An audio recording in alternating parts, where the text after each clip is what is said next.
કીધું ને જુગ મેં આખિર મરી જાના બે ત્રણ વાર બોલ્યો તો એક જણો મને કે તમને સાંભળવા આવ્યું તમે મરવાના ડારા બહુ દિયો મને કે પણ તારે મરવું ન હોય તો અમારે તને મારો હોય નથી ને અમારા હાથની કાંઈ વાત એ નથી ને એટલી વાર કાંઈ પણ મૃત્યુ અનિવાર્ય છે સાહેબ. મૃત્યુના દેશમાં મંગલ ગણ્યું છે. હા, મૃત્યુ મંગલ છે. ભગવાન શિવનું મુકામ ક્યાં? શમશાનમાં. જેને મરવું નથી અજર અમર છે એને મુકામ શમશાનમાં રાખ્યા છે. આપણે મરવું નક્કી વાત છતાં એની કોઈ ડોકાતા જ નથી.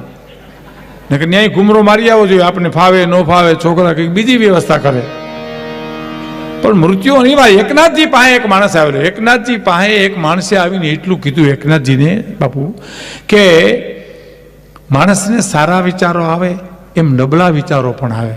તો નબળા વિચારો આવે ત્યારે તમે શું કરો? એકનાથજીને પૂછ્યું કોને? આવેલ માણસે. ફરી વાર સાંભળજો. એકનાથજીને પૂછ્યું માણસે કે સારા વિચારો આવે એમ નબળા વિચારો પણ આવે. તો નબળા વિચારો આવે ત્યારે તમે શું કરો? એટલે એકનાથજી શું કીધું કે એ તો હું પછી તમને કહીશ, પણ તમારી હથેળી ઉપર તમે આમ બે ત્રણ વાર હાથ કર્યો ને તો મને જ્યોતિષીનું જ્ઞાન છે. એકનાથજી કહે તો તમારી આ રેખા હું જોઈ ગયો ને આજથી 20મે દિવસે તમારું મૃત્યુ છે. અને ઓઈલો પાછો પડી ગયો. તો હા 20મે દિવસે વિહરતી તો કા 20મે દિવસે તમારો ફટાક્યો સમજી લ્યો ને.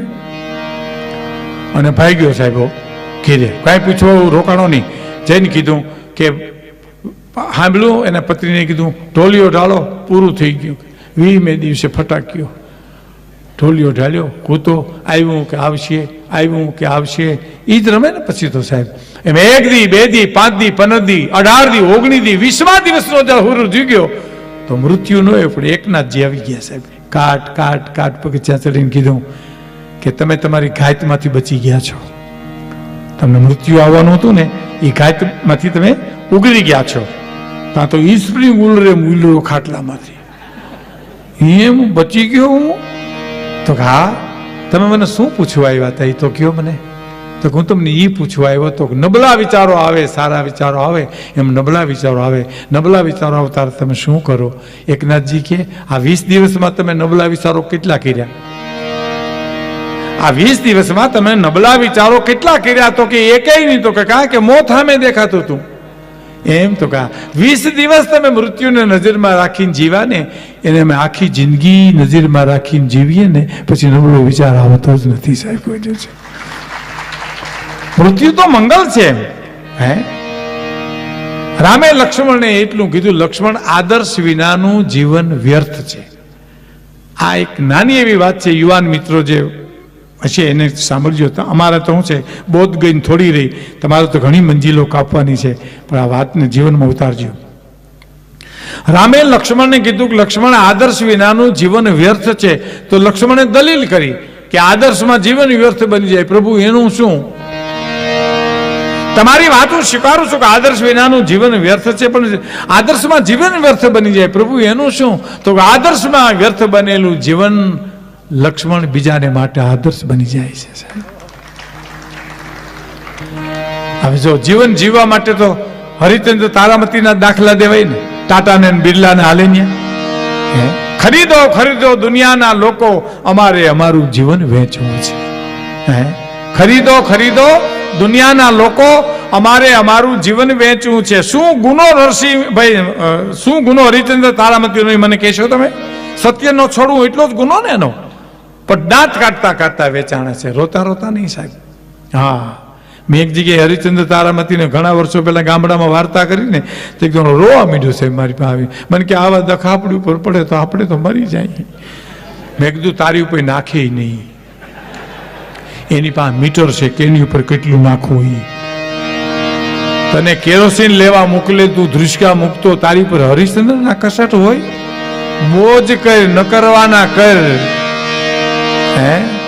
એ તો નથી મફતમાં મળતા એના તો મૂલ ચૂકવવા પડતા.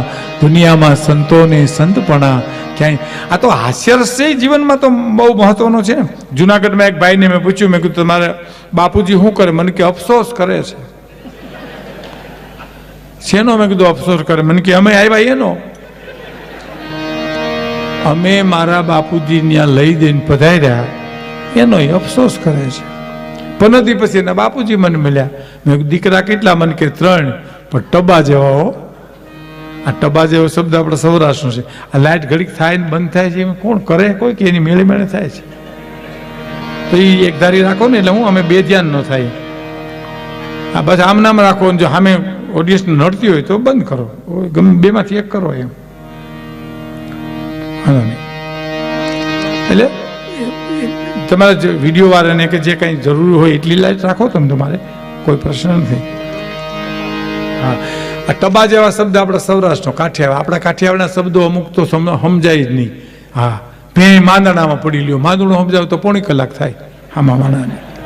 હા, એમાં 12 ગાવે બોલી બદલે, તરવર બદલે શાખા, બુઢાપાના કેસ બદલે પણ લખણ ન બદલે લાખા. 12 ગાવે જાવ એટલે બોલી બદલી જાય. આ મહેસાણા એની કો તમે ઊંઝાન જાઓ ને તો આપણા જે બે દુહા છે ને, આનંદ કે પરમાનંદા માણે હે ફેર, એક લાખું દેતા ન મળે બીજો ત્રાંબિયાના તેર, એક આવે દુઃખ ઉપડે એક આવે દુઃખ જાય, એક વિદેશ ગયા ને વિહરે બીજો પાહે ન પોહાય. આ દુહા એ લોકો શીખી જાય ને પછી ત્યાં મહેસાણા જઈને કેમ ગાય ખબર? આનંદ કે પરમાનંદા મોણ હે ફેર, આનંદ કે પરમાનંદા મોણ હે ફેર, ચોઈન ફેર ચડે ને ચોઈન ન ચડે. લ્યો એના અર્થ કર્યા, કોકને ફેર ચડે ને કોકને ન ચડે.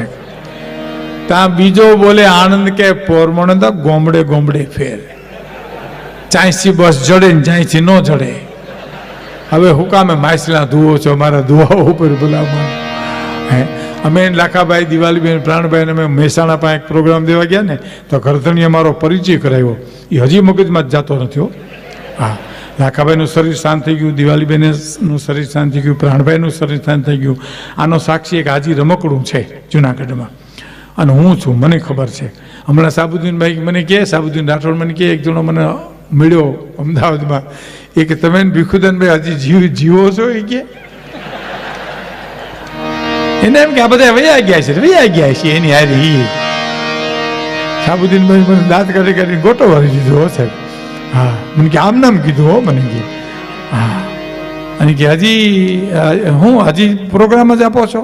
તો કે આ પ્રોગ્રામ જ આપે, બીજું હવે આ જિંદગી બીજું શું કરીએ? એટલે એક આ બીજા કોઈ સાક્ષી નથી, એ સાક્ષી હું જ છું.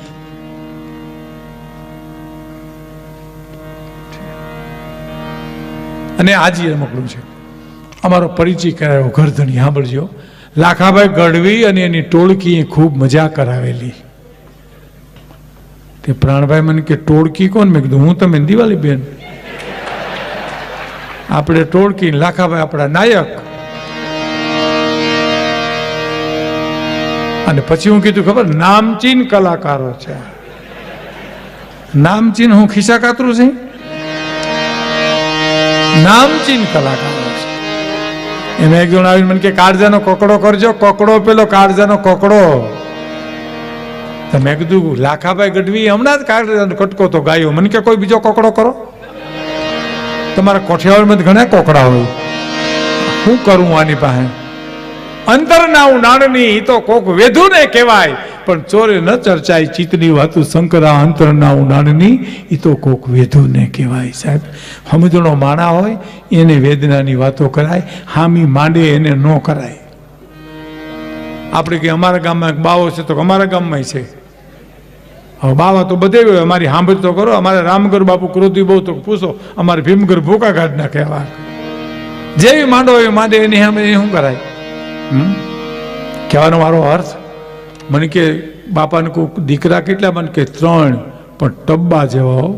તો મેં કીધું મોટો શું કરે? ખેતી કરે. એથી નાનો મેં કીધું શું કરે? બિન ખેતી કરે, ટુકડા કરીને વેચે રહ્યો. અને એથી નાનો મેં કીધું સૌથી નાનો શું કરે? મને કે જે સામે મળે એનું કરે. લ્યો, આખા ગાણવા દાદી ગયા ત્યાં ફરિયાદ ક્યાં કરવી? હે, કહેવાનો મારો અર્થ, ગમે ત્યાંથી ગોતી હંસલાને આપે મોતી. હે, કેવી કડી સરસ છે. ગમે એટલી વાર ગાવતો. આ બધું સાહિત્ય એવું છે ને સાહેબ, કે ગંગા સતી પાનબાઈના ભજનો છે, જેસલ જાડેના ભજનો છે, ઝવેરચંદ મેઘાણીની વાર્તાઓ છે, દુલા કાગના કાવ્યો છે. એ બધા તમને કેદી નહીં ગમે એ સાંભળી લેજો. કેદી નહીં ગમે. સોનાને જેથી કાટ લાગશે, ગંગાજળમાંથી દુર્ગંધ આવશે, અને હાવજ જેથી ખડ ખાહે તેથી